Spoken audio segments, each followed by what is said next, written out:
బులెటిన్లో breaking news చూస్తున్నాం. BRS ఫిరాయింపు ఎమ్మెల్యేల కేసు కీలక దశకు చేరుకుంది. కాగా ఈరోజు సుప్రీంకోర్టు తెలంగాణ అసెంబ్లీ స్పీకర్ గడ్డం ప్రసాద్కు నోటీసులు జారీ చేసింది. స్పీకర్ గడ్డం ప్రసాద్ కోర్టు ధిక్కరణకు పాల్పడ్డారని ఆరోపిస్తూ BJP MLA Maheshwar Reddy petition దాఖలు చేసిన విషయం తెలిసిందే.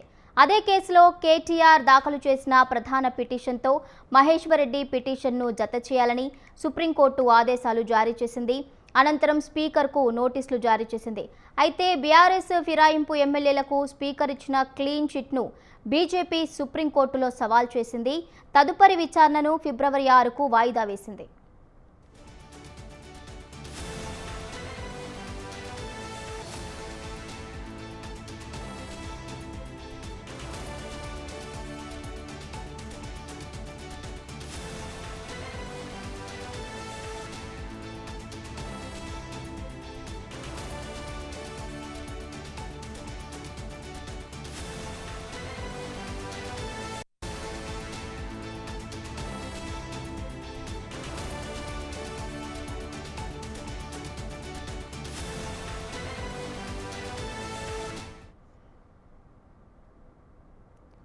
కాగా ఇటీవల తెలంగాణ స్పీకర్ గడ్డం ప్రసాద్ను ఉద్దేశించి సుప్రీంకోర్టు తీవ్ర వ్యాఖ్యలు చేసింది.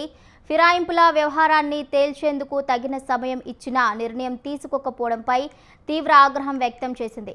ఇక ఇదే చివరి అవకాశమని, ఇకనైనా నిర్ణయం తీసుకోకుంటే చర్యలు తీవ్రతరం చేస్తామని హెచ్చరించింది.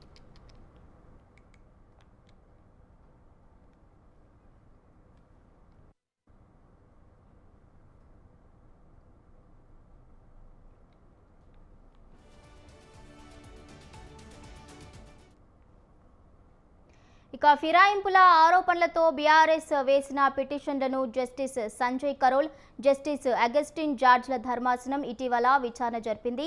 ఈ సందర్భంగా ఇప్పటికే 7 విషయంలో స్పీకర్ ఓ నిర్ణయం తీసుకున్నారని, స్పీకర్ తరపున అభిషేక్ సంఘ్వి వాదనలు వినిపించారు.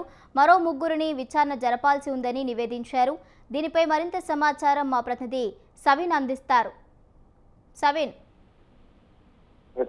BJP LP leader Maheshwar Reddy వేసినటువంటి పిటిషన్ పై ఈ రోజు సుప్రీంకోర్టులో విచారణ జరిగింది. ముఖ్యంగా బీఆర్ఎస్ పార్టీకి సంబంధించినటువంటి ఎమ్మెల్యేలు గతంలో కాంగ్రెస్ పార్టీలో చేరారు. వారిపై ఇప్పటి వరకు స్పీకర్ చర్యలు తీసుకోకపోవడంపై స్పీకర్ పై కోర్టు ధిక్కరణ పిటిషన్ ను దాఖలు చేశారు. గతంలోనే బీఆర్ఎస్ వర్కింగ్ ప్రెసిడెంట్ కేటీఆర్ ఈ పిటిషన్ ను దాఖలు చేయగా, మరోవైపు బీజేపీ నుంచి BJP LP leader Maheshwar Reddy కూడా పిటిషన్ ను దాఖలు చేశారు. దీంతో సుప్రీంకోర్టు ధర్మాసనం ఈ రోజు కేటీఆర్ పిటిషన్ తో పాటు మహేశ్వర్ రెడ్డి పిటిషన్ ను ట్యాచ్ చేసి విచారించింది. ముఖ్యంగా కోర్టు ధిక్కరణ కేసులో స్పీకర్ గడ్డం ప్రసాద్ కుమార్ కు మరోసారి నోటీసులు జారీ చేసింది. ఫిరాయింపు ఎమ్మెల్యేల కేసులో కోర్టు ఆదేశాలను స్పీకర్ ధిక్కరించారంటూ సుప్రీంకోర్టులో మహేశ్వర్ రెడ్డి పిటిషన్ వేయడంతో ఈ పిటిషన్ ను సుప్రీంకోర్టు ధర్మాసనం ఈ రోజు విచారించింది. అయితే ఇప్పటికే 7 బీఆర్ఎస్ పార్టీ ఎమ్మెల్యేలకు సంబంధించి వారు బీఆర్ఎస్ పార్టీలోనే ఉన్నారు, కాంగ్రెస్ పార్టీలో చేరలేదంటూ స్పీకర్ గడ్డం ప్రసాద్ కుమార్ క్లీన్ చిట్ ఇచ్చారు.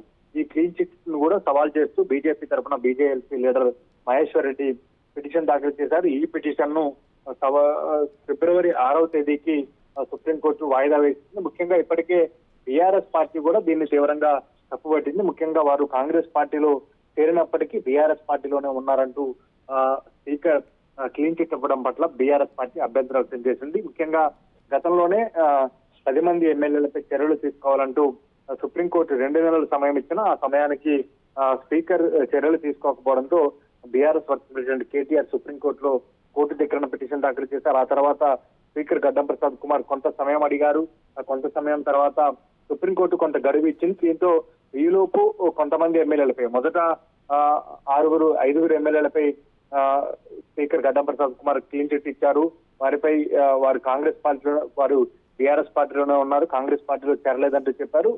తాజాగా మరో 2 బీఆర్ఎస్ పార్టీకి సంబంధించిన ఎమ్మెల్యేలు బీఆర్ఎస్ పార్టీలోనే ఉన్నారు, కాంగ్రెస్ పార్టీలో చేరలేదంటూ చెప్పారు. ఇక 3 ఎమ్మెల్యేలు కడియం శ్రీహరి, దానం నాగేందర్, సంజయ్ కుమార్ పై స్పీకర్ గడ్డం ప్రసాద్ కుమార్ నిర్ణయం తీసుకోవాల్సి ఉంది. ఈలోపు తాజాగా జరిగినటువంటి విచారణలో భాగంగా సుప్రీంకోర్టు కీలకమైన వ్యాఖ్యలు చేసింది. మిగిలిన 3 ఎమ్మెల్యేలపై కూడా వీలైనంత త్వరగా నిర్ణయం తీసుకొని సుప్రీంకోర్టుకు తెలియజేయని పక్షంలో తీసుకునే కఠినమైన చర్యలు తీసుకుంటాము, ఆ చర్యలకు సిద్ధంగా ఉండాలంటూ కూడా స్పీకర్ కు తెలియజేసిన పరిస్థితి మనకు కనపడుతుంది. తాజాగా గతంలో బీఆర్ఎస్ వర్కింగ్ ప్రెసిడెంట్ కేటీఆర్ దాఖలు చేసిన పిటిషన్ తో పాటు తాజాగా బీజేఎల్పీ లీడర్ మహేశ్వర్ రెడ్డి పిటిషన్లకు సంబంధించి కోర్టు ధిక్కరణ పిటిషన్లు దాఖలు చేశారు కాబట్టి ఈ రెండు పిటిషన్లను కలిపి ఈ రోజు సుప్రీంకోర్టులో విచారణ జరిగింది. మరోసారి స్పీకర్ కు నోటీసులు జారీ చేస్తూ ఎమ్మెల్యేలపై ఎట్లాంటి చర్యలు తీసుకున్నారో చెప్పాలంటూ కూడా సుప్రీంకోర్టు ధర్మాసనం తెలియజేసిన పరిస్థితి మనకు కనబడుతుంది. మరోవైపు స్పీకర్ ఇచ్చినటువంటి క్లీన్ చిట్ పై విచారణను ఫిబ్రవరి 6వ తేదీకి సుప్రీంకోర్టు ధర్మాసనం వాయిదా వేసింది.